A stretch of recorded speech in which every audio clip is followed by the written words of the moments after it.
Hi guys, dahil wala akong panghalo sa bihon, wala akong baboy dahil may sakit dito ang baboy. Kaya kumuha na lang ako ng puso at tinadtad ko ng pinupino.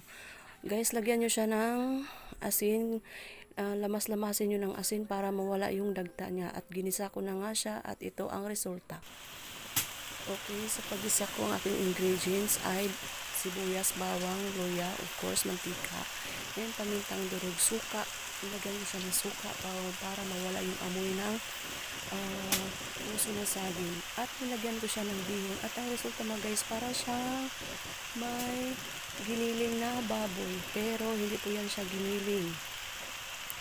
Puso po yan ng saging na tinadtad po ng pinupino.